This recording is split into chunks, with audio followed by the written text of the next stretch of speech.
Welcome to lecture 22, in which we are going to look at the aorist active and middle indicative.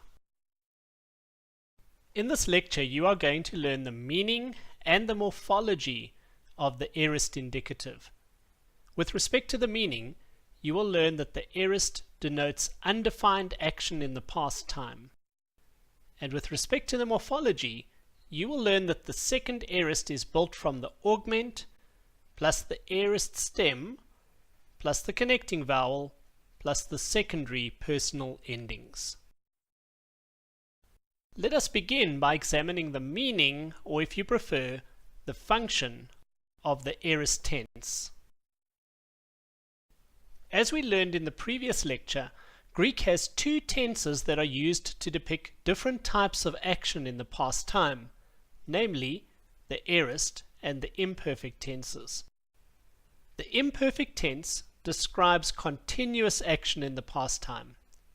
The aorist tense describes undefined action in the past time.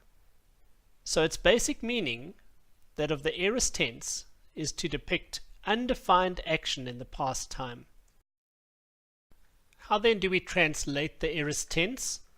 We usually translate the aorist as a simple past tense, such as I ran or she studied.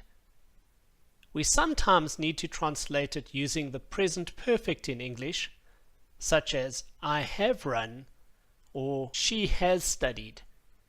The context of the sentence and how it works out in English translation will likely push you to favor one of these two options.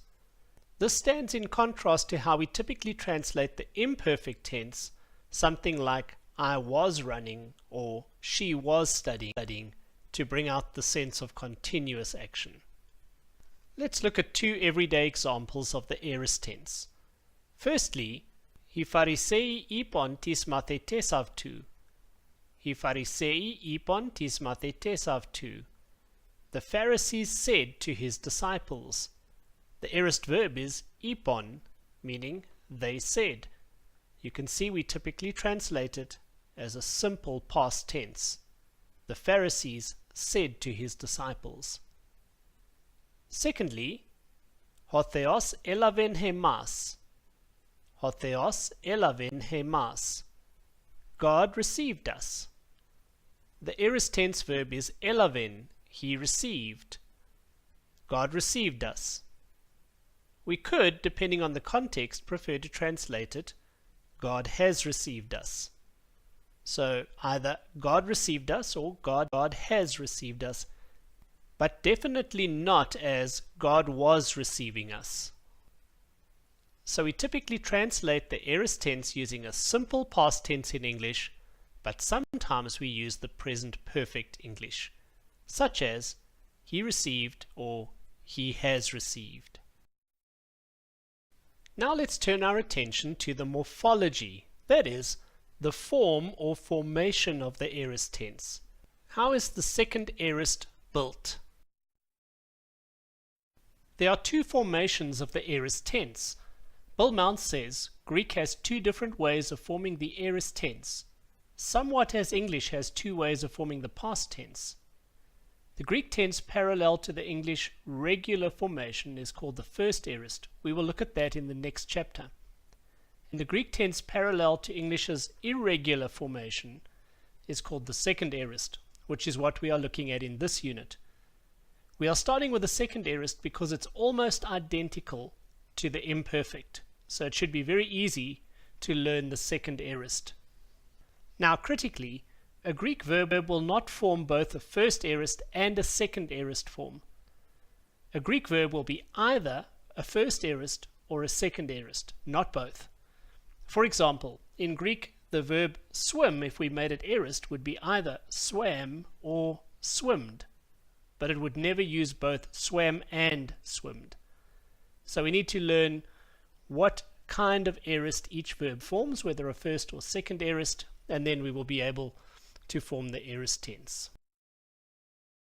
There are two foundational points to make before we discuss the details. Firstly, the aorist is a past tense. Therefore, it takes the augment. As you should remember from the previous lesson, The augment is an indicator of past time. Therefore, a past tense should take an augment to indicate that it refers to past time. So the aorist is a past tense, it takes an augment. Secondly, the aorist takes an augment, therefore it uses secondary endings. You remember that there are primary and secondary personal endings used with verbs. Tenses that do not take an augment use primary personal endings, while those tenses which take an augment use secondary personal endings. Everything that you've already learned about how the augment is attached to a verb stem applies to the aorist tense exactly the same way as it applies to the imperfect tense. So two critical points here. The aorist is a past tense, therefore it takes the augment, and the aorist takes the augment, therefore it uses secondary personal endings. This chart shows the building blocks for the second aorist active indicative. Notice that we cannot use the verb leo because leo forms a first aorist. Therefore we are using the verb lambano. The root for lambano is love, which also serves as its aorist tense stem. So the second aorist forms of lambano are going to be built on the aorist tense stem love. We add the augment to the front, epsilon. We add the connecting vowel, follows the same rules as the present tense. It's omicron if the personal ending starts with ni or mi, and otherwise it's epsilon. So here it's omicron. And then we add the secondary active personal ending. In this case, ni. That would give us elavon. As you will shortly learn, elavon could be I received or they received.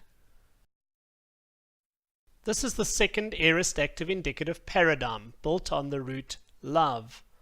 The one singular is elavon.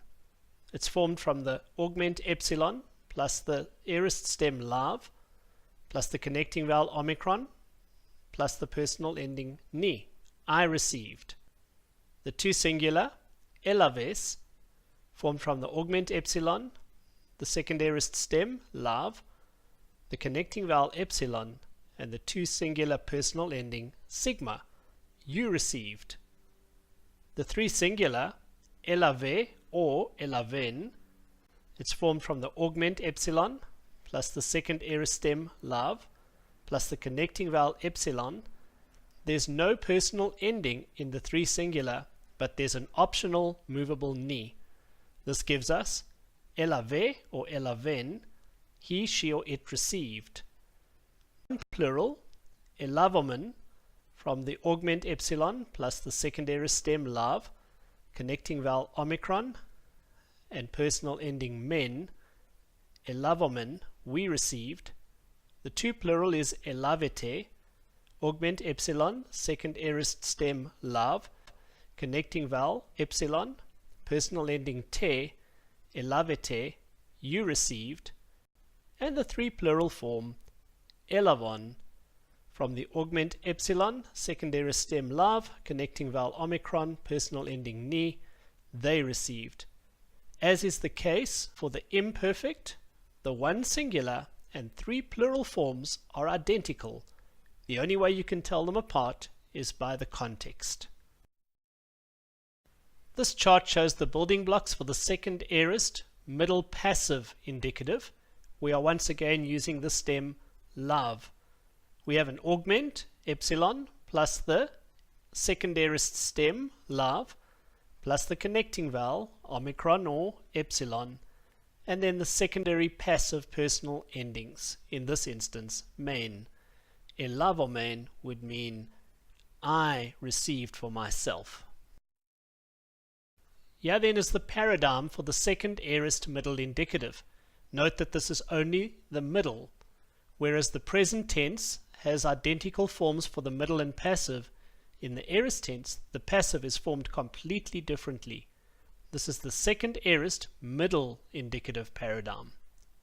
The one singular, elavomen, from augment epsilon, second aorist stem lav, connecting vowel, omicron, personal ending, main. I received for myself. The two singular, elle a vu, from the augment epsilon, second aorist stem love, connecting vowel epsilon, and personal ending, which is actually so. Then the intervocalic sigma drops out, and epsilon omicron contracts to u, elle a vu, you received for yourself. The three singular, elle aveto, augment epsilon, second aorist stem love, connecting vowel epsilon, personal ending to. He, she, or it received for him, her, or itself. The one plural, elle vomitha, augment epsilon, second aorist stem love, connecting vowel omicron, and personal ending metha. We received for ourselves. The two plural, elle laveste, augment epsilon, second aorist stem love, connecting vowel epsilon, personal ending ste, you received for yourselves. And the three plural, elle lavonto, from the augment epsilon, second aorist stem love, connecting vowel omicron, personal ending nto, they received for themselves. Now we are going to examine some of the second aorist forms that we find in exercise 22, noting how they are built. Eilthen, second aorist indicative, third person singular, he, she, or it came. The root is elth, which also serves as the second aorist tense stem. We add the augment. It's a vocalic augment, so the initial epsilon lengthens to eta. Then we add the connecting vowel epsilon. There's no personal ending in the third singular, but there's an optional movable ni, which is present here. This gives us eilthen. A small technical point, the root is actually eluth, but we are going to treat elth as if it was the root. Pros eilthon, second aorist active indicative, either one singular or three plural. Hence, either I came toward or they came toward. The root is elth. We add the preposition in compound, pros. Then we add the augment to the tense stem elth. It's a vocalic augment, so epsilon goes to eta. Then we add the connecting vowel omicron and the personal ending ni. This gives us pros eilthon. Evalen, second aorist active indicative, third person singular, he, she, or it cast. The root is val, which also serves as the second aorist tense stem. We add the augment epsilon, then the connecting vowel, also epsilon. There's no personal ending in the three singular, but we have the movable ni present. This gives us evalen. Elavete, second aorist active indicative, second person plural, you received. The root is lav, which also serves as the second aorist tense stem. We add the augment epsilon, the connecting vowel epsilon, and the personal ending te. Elavete. Apethanen, second aorist active indicative, third person singular, he, she, or it died. The root is than, which also serves as the second aorist tense stem. We add the preposition apo in compound, then the augment epsilon.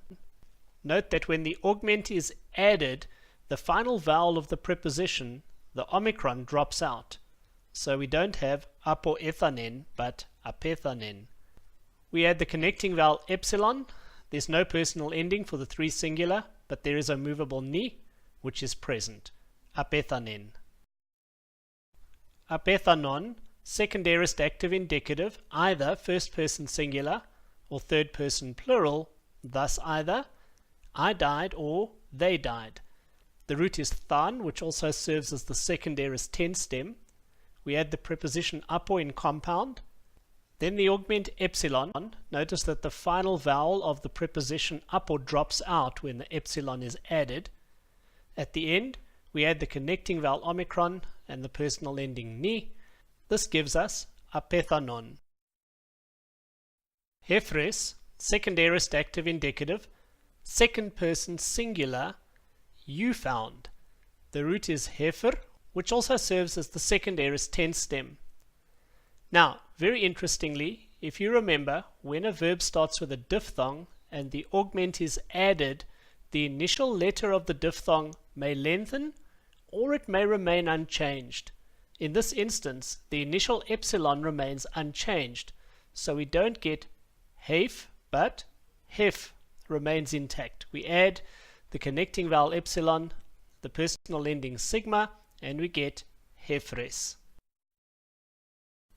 Egenetar, second aorist middle indicative, actually deponent indicative, third person singular, he, she, or it came. The root is gen, which also serves as the second aorist tense stem.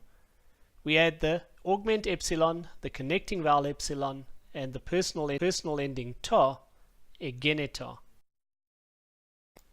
Idhomen, second aorist active indicative, first person plural, we say. Now, very interestingly, the root was actually wid, with an initial digamma pronounced like a W, wid. This was also the historical second aorist stem. And in order to understand the formation, it's helpful to imagine that that digamma was still in place. So we would have the aorist stem wid. We would add the augment epsilon, the connecting vowel omicron, and the personal ending, in the case men. Now when digamma ceased to function, obviously the digamma drops out, and epsilon iota remains. This gives us idhomen. Epen, aorist active indicative, third person singular, he, she, or it said. The historical root was wid, with the digamma pronounced like a W included. To that root, which also serves as the second aorist tense stem, we would have added epsilon as the augment, then the connecting vowel epsilon. There's no personal ending for the three singular, but there's an optional movable ni. What historically happened then was that digamma fell out of usage. So the digamma simply falls away and it leaves us with epen, he, she, or it said. This is the end of lecture 22.